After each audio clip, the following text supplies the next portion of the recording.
ইয়াতে ল'বা মিডিয়াবোৰ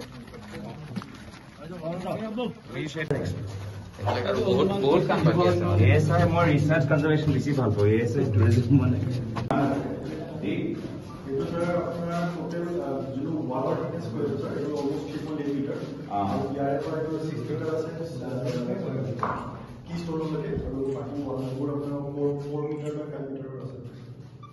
আৰু সেই সময়ত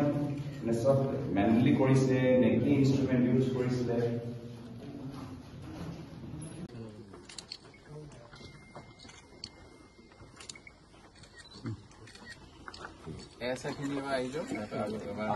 ইউনিক টানেলিং কাম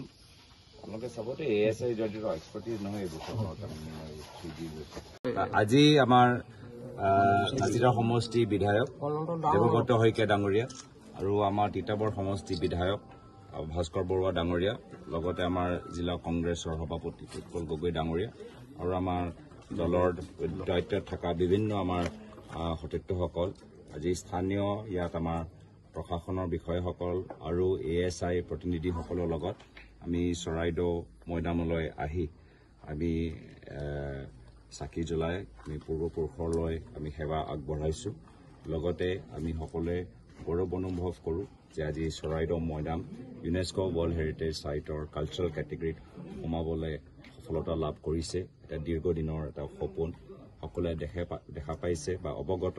যে ইয়াত এক্সকেভেশ্যনৰ কাম 2001 চনত আৰম্ভ হৈছিলে 2002 চনত ইয়াত এক্সকেভেশ্যনৰ কাম আৰম্ভ হৈছিলে তাৰপিছত আমাৰ 2000 বিভিন্ন চৰকাৰ আহিলে আমাৰ 2013 চনত আমাৰ চৰকাৰৰ দিনত ৱৰ্ল্ড হেৰিটেজৰ কাৰণে আমি এই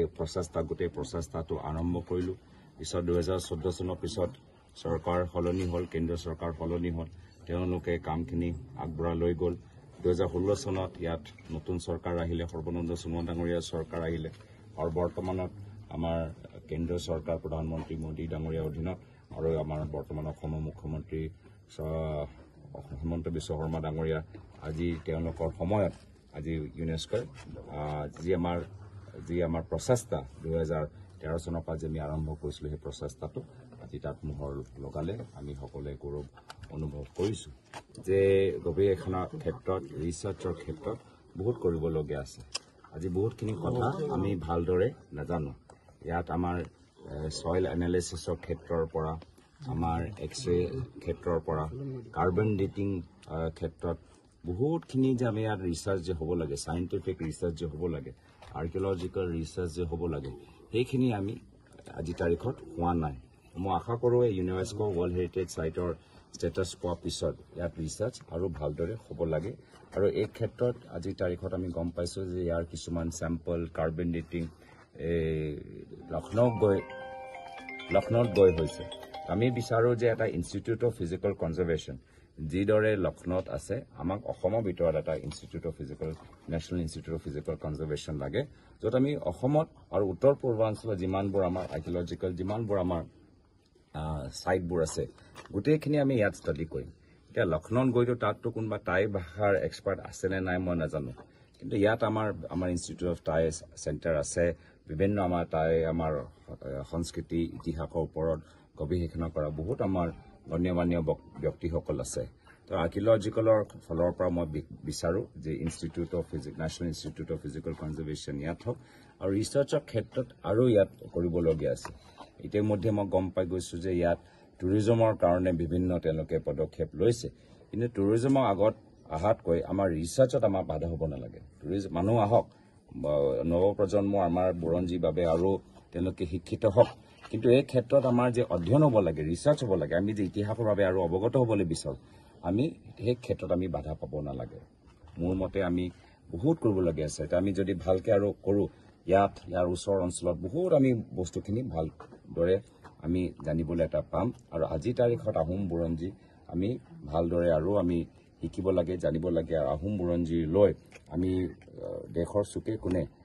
স্কুলৰ টেক্সটবুক যোগেদি কলেজৰ কাৰিকুলাম যোগেদি আমি সমগ্ৰ ভাৰতৰ ল'ৰা ছোৱালীৰ ওচৰত লৈ যাব লাগে যে কেনেকুৱা এটা জনগোষ্ঠীয়ে প্ৰায় 600 বছৰ বিভিন্ন আমাৰ জনজাতিক একত্ৰিত কৰি আমাৰ এটা সুস্থ অসম গঢ়ি তুলিলে তাৰ বাবে আৰু আমাৰ ভাৰতৰ জনসাধাৰণে জনাটো উচিত আৰু এই ক্ষেত্ৰত মানে আমি দেখা পাওঁ যে কেতিয়াবা এইখন চৰকাৰ বিশেষকৈ বৰ্তমানৰ কেন্দ্ৰীয় বিজেপিৰ চৰকাৰ ধৰ্মীয় অনুষ্ঠান ঐতিহাসিক অনুষ্ঠান মানে কমাৰ্চিয়েলাইজ কৰিবলৈ বিচাৰে মানে বজাৰ কেন্দ্ৰিক তেওঁলোকৰ দৃষ্টি এতিয়া আয়োধ্যাত তেওঁলোকে মন্দিৰ নিৰ্মাণ কৰোঁতে বহুত সৰু সৰু দোকানবোৰ তেওঁলোকে ভাঙি দিলে একে আমি দেখা পাইছোঁ যে মা কামাখ্যা মন্দিৰতো তেওঁ আধুনিকৰণৰ ক্ষেত্ৰত এটা বজাৰ বনাবলৈ বিচাৰে য'ত বহুত এই স্থানীয় মানুহবোৰ তাত বঞ্চিত হ'ব উন্নয়নৰ পৰা বঞ্চিত হ'ব ইয়াতো আমি দেখা পাইছোঁ ASI এতিয়া 3D লৈ মানে কি কমপ্লেক্স টুৰিষ্ট কমপ্লেক্স কৰিবলৈ বিচাৰিছে তো এই ক্ষেত্ৰত আমি দেখা পাইছোঁ যে ঐতিহাসিক ধাৰ্মিক অনুষ্ঠানৰ যি তেওঁলোকৰ স্থিতি যি পৰিৱেশ এই পৰিৱেশটো বৰ্তমান চৰকাৰে সলনি কৰিবলৈ বিচাৰে আৰু সেই সলনি কৰাৰ ক্ষেত্ৰত স্থানীয় মানুহক লগে লগে নলয় স্থানীয় মানুহৰ পৰা ইনপুট নলয় স্থানীয় মানুহৰ পৰা ৰায় নলয় যাৰ ফলত স্থানীয় মানুহবোৰ এই অঞ্চলৰ উন্নয়নৰ পৰা বঞ্চিত হয় এটা কাজিৰঙা এটা ইউনেস্কো ৱৰ্ল্ড হেৰিটেজ চাইট টুৰিজমত কিন্তু চাৰিওফালে তাত 5-star হোটেল মানুহবোৰ একো তাত পোৱা নাই স্থানীয় মানুহ আজি ভাল পাইছে যে কাজিৰঙা এটা ইউনেস্কো ৱৰ্ল্ড হেৰিটেজ কিন্তু তেওঁলোকৰ উপকাৰ হোৱা নাই কিন্তু ডাঙৰ 5-star হোটেল তাত খোলা গৈছে দামী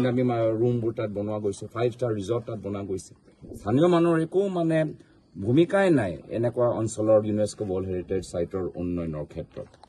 তো মই আশা কৰোঁ যে এখন চৰকাৰ অযোধ্যাৰ দৰে তেওঁলোকে ভুল নকৰিব মা কামাখ্যা মন্দিৰতো তেওঁলোকে যি স্থিতি সলনি কৰিবলৈ বিচাৰিছে মা কামাখ্যা মন্দিৰ চুবলৈ নাপায় পাপ তেনেকৈ পাপটো নকৰক এইটোৱে মোৰ ফালৰ পৰা বিনম্ৰ অনুৰোধ কৰিব লাগে তো কাৰ দায়িত্ব সমষ্টি পুনৰ নিৰ্ধাৰণ হৈ গ'ল ইলেকশ্যন কেন্দ্ৰিক গোটেই সমষ্টিবোৰ পুনৰ নিৰ্ধাৰণ হৈ গ'ল বিজেপি নিজৰ দলটোক সহায় কৰিবলৈ গোটেই সমষ্টিবোৰ পুনৰ নিৰ্ধাৰণ কৰিলে তো এয়া চৰাইদেউ মৈদামত কিয় তেওঁলোকে কৰিব পৰা নাই কিয় তেওঁলোকে বিফল হৈছে সোনকালে হোৱাটো আমি বিচাৰোঁ ৰাইজৰ লগত আলোচনা কৰাৰ পিছত হ'ব লাগে তো সদায় মানে নিৰ্বাচন কেন্দ্ৰিক ৰাজনীতি কেন্দ্ৰিক এখন চৰকাৰৰ কাম বাস্তৱ মানুহবোৰ উপকৃত হৈছে নাই হোৱা তাৰ বাবে তেওঁলোকে চকু দিয়া নাই হ'ব